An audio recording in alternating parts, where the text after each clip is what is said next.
বিএনপির ভূমিধস বিজয় এবং একই নির্বাচনে প্রধান বিরোধী দল হিসেবে জাতীয় পার্টির পরিবর্তে জামাতের ভূমিধস বিজয় রীতিমতো বিস্ময়কর। বিএনপি 200-র উপরে সিট পেয়েছে, জামাত প্রায় 80টার উপরে, প্রায় 80টার মতো সিট পেয়েছে। জাতীয় পার্টি সহ অন্যান্য যে সকল স্বতন্ত্র প্রার্থীরা মাঠে দাঁড়িয়েছিলেন প্রায় সবাই গোহারা হেরেছে। আমরা আওয়ামী লীগে যারা খুব বড় একটি রাজনৈতিক দল, শৃঙ্খলাবদ্ধ রাজনৈতিক দল এবং ডেডিকেশন যাদের রয়েছে এই দলের প্রতি, এই সম্পর্কে যারা উচ্চ আশা পোষণ করতাম, আমরা ধারণা করতাম যে শেখ হাসিনার হুকুমের বাইরে, জয়ের হুকুমের বাইরে আওয়ামী লীগের একজন সিঙ্গেল ভোটার ভোট কেন্দ্রে যাবে না। কিন্তু বাস্তবতা হলো যে সকল একেবারে সন্দেহ অবিশ্বাস দূর করে দিয়ে এই নির্বাচনে যত সংখ্যক ভোটার ভোট কেন্দ্রে উপস্থিত হয়েছেন এবং যেভাবে শান্তিপূর্ণভাবে ভোট দিয়েছেন, ভোটে অংশগ্রহণ করেছেন, সেটা আওয়ামী লীগ যদি সঠিকভাবে গ্রহণ না করে এবং এই নির্বাচনের ফলাফলকে যদি আওয়ামী লীগ তাদের আত্মসমালোচনার হাতিয়ার হিসেবে তারা মূল্যায়ন না করে,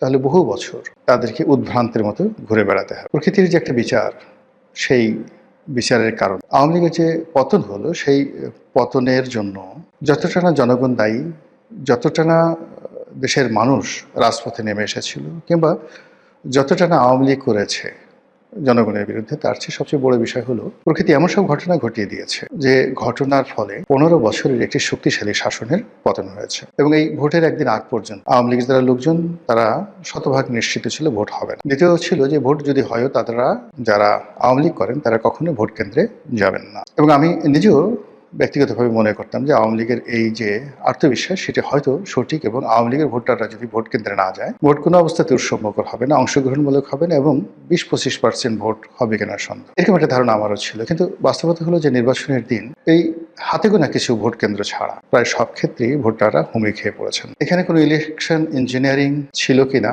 আল্লাহ ছাড়া বলতে পারবে না, কিন্তু আমরা দৃশ্যত শান্তিপূর্ণভাবে হয়েছে এবং বাংলাদেশের ইতিহাসে এত কম মারামারি, এত কম গন্ডগোল এবং হানাহানি ছাড়া একটি সুন্দর নির্বাচন কল্পনায় করা যায়। তো সেই দিক থেকে বিএনপির বিজয়, তারেক রহমান সাহেবের প্রধানমন্ত্রী হওয়া, এইগুলো যদি আপনি আওয়ামী লীগের একদম শেষ কয়েকটি বছরের কথাবার্তার সঙ্গে তুলনা করেন, তাহলে বুঝতে পারবেন যে তাদের মধ্যে কতটা মনোবেদনা তৈরি করেছে। তারা কোনো অবস্থাতেই তারেক রহমান সাহেবকে কোনো রাজনৈতিক ব্যক্তিত্ব মনে করতেন না। স্বয়ং প্রধানমন্ত্রী শেখ হাসিনা থেকে শুরু করে তার যারা লোকজন রয়েছেন তারা মনে করতেন যে অর্বাচীন বালক, এর দ্বারা কোনোদিন নির্বাচন করা সম্ভব হবে না, দেশ পরিচালনা তো দূরের কথা, দল পরিচালনা করাও সম্ভব। এবং তাদের সেই তুচ্ছতাচ্ছিলের কারণে তারেক রহমান সাহেবের যতটুকু না যোগ্যতা আছে, আওয়ামী লীগ করতো কি সেই যোগ্যতাটাকে আরও 99% কমিয়ে মাত্র 1% তার সেই যোগ্যতার নম্বর দিয়ে তাকে সেভাবে মূল্যায়ন করতেন। উঠতে বসতে গালাগাল, জিয়াউর রহমানকে গালাগাল, বেগম জিয়াকে গালাগাল। জিয়াউর রহমান পাকিস্তানের চর ছিলেন, তারপর তারেক রহমান সাহেবের হাওয়া ভবন,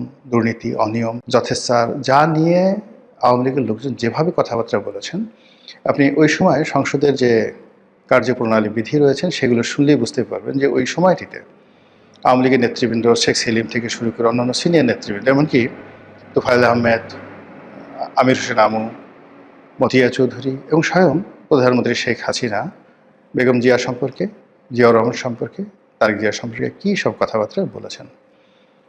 বাস্তবতা হলো যে এই প্রকৃতি এরকম একটা, যাকে বলা হয় অধিক্ষেত্র, এখানে সব কর্মেরই সমান প্রতিক্রিয়া রয়েছে।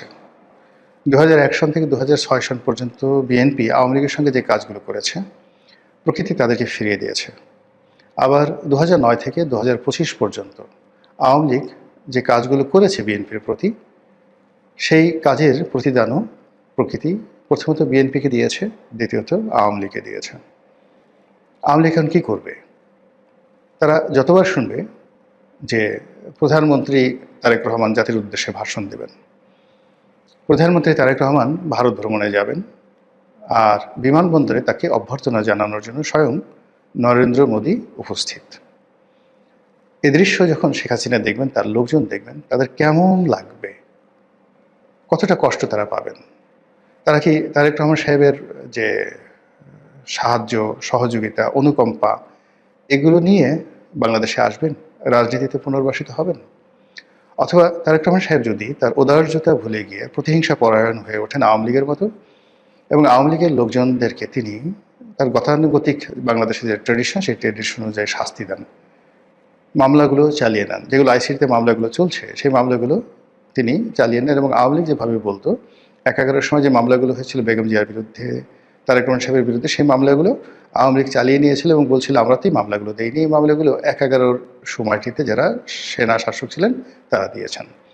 তো এখনও যদি তারেক রহমান সাহেব বলেন যে শেখ হাসিনার বিরুদ্ধে, আওয়ামী লীগের বিরুদ্ধে আমরা তো কোনো মামলা দেইনি, এই মামলাগুলো ডক্টর মোহাম্মদ ইউনূসের জমানায় হয়েছে, আর এখন বাংলাদেশের কোর্ট কাছারি স্বাধীন বিচার ব্যবস্থা রয়েছে, আমরা তো সেই বিচার ব্যবস্থায় হস্তক্ষেপ করতে পারি না। অর্থাৎ শেখ হাসিনার মুখের ভাষাগুলো, আইনমন্ত্রী আনিসুল হকের মুখের ভাষাগুলো যদি এখন তারেক রহমান সাহেব অনুকরণ করেন, একই কথা বলেন, তাহলে আওয়ামী লীগের জন্য কী পরিস্থিতি হবে। ১ ২ নম্বর হলো যে গত অল্প কয়েকদিনের মধ্যে আমরা তারেক রহমান সাহেবের বাংলাদেশে আগমন যত দ্রুত তিনি সিদ্ধান্ত নিয়েছেন এবং দেশে আসার পর তিনি যেভাবে নিজেকে উপস্থাপন করেছেন এবং যতটা পরিশ্রম করে সারা বাংলাদেশ চষে বেরিয়েছেন, এতে নিশ্চিত করে বলা যায় যে ২০০১ সনের তারেক রহমান সাহেব এবং ২০২৫ সনের তারেক রহমান সাহেবের মধ্যে আকাশ এবং পাতাল পার্থক্য। অন্যদিকে ২০০৯ সনের শেখ হাসিনা কিংবা ২০২৫ সনের সজীব ওয়াজেদ জয় বা আর তারেক রহমান সাহেব এক জিনিস নয়। তার সঙ্গে রাষ্ট্রের ক্ষমতা, আন্তর্জাতিক মহলের সাহায্য এবং সহযোগিতা সব মিলিয়ে আওয়ামী লীগকে তাদের নীতি, আদর্শ, চিন্তা, চেতনা, অঙ্গ, ভঙ্গি, কথাবার্তা, রং ঢং সব কিছু পরিবর্তন করতে হবে।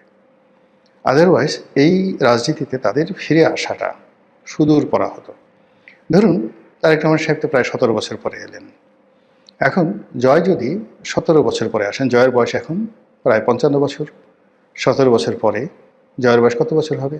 ৬৫, ৭০, ৭২ বছর বয়স। ১৭ বছর পর শেখ হাসিনা কতদিন থাকবেন? আল্লাহ তো ন্যায় বিচারক। তিনি বিএনপিকে যে কর্মের জন্য ১৭ বছর শাস্তি দিয়েছেন, আর আওয়ামী লীগকে সেই কর্মের জন্য যদি কম করে হইলেও ১৭ বছর বা ২০ বছর সাজা দেন, তাহলে এখন যারা আছেন তারা কোথায় থাকবেন, কী বলবেন, কী করবেন ইত্যাদি অনেকগুলো বিষয়। আর এই যে আওয়ামী লীগের দুর্ভোগ এবং দুর্দশা, এটাকে সংক্ষিপ্ত করার জন্যে আওয়ামী লীগ যে কাজটি করতে পারে সেটা হল তওবা, অনুশোচনা, নিজের ভুল স্বীকার করা এবং জায়নামাজে বসে তাহাজ্জুদের নামাজ পড়ে মহান আল্লাহ রাব্বুল আলামিনের কাছে কান্নাকাটি করা। সুন্দরভাবে বলা যে হে আল্লাহ, তুমি আমাকে যে নিয়ামত দিয়েছিলে বা আমাদেরকে যে নিয়ামত দিয়েছিলে, আমরা সেই নিয়ামতের মর্যাদা রক্ষা করতে পারিনি। আমরা সম্মানিত মানুষকে বেইজ্জতি করেছি আর অসম্মানিত এবং বাজে লোকদেরকে সম্মানের চেয়ারে বসিয়েছি। আমরা দুর্বৃত্তদের হাতে ক্ষমতা ছেড়ে দিয়েছি আর ভালো মানুষদেরকে নির্বাসনে পাঠিয়েছি। হে আল্লাহ, তুমি আমাদেরকে মাফ করে দাও, নতুন করে আমাদেরকে আবার একটি সুযোগ দাও। প্রতিটি মানুষ এভাবে যদি তওবা না করেন, আওয়ামী লীগের ফিরে আসাটা সত্যিকার অর্থে আল্লাহ কবে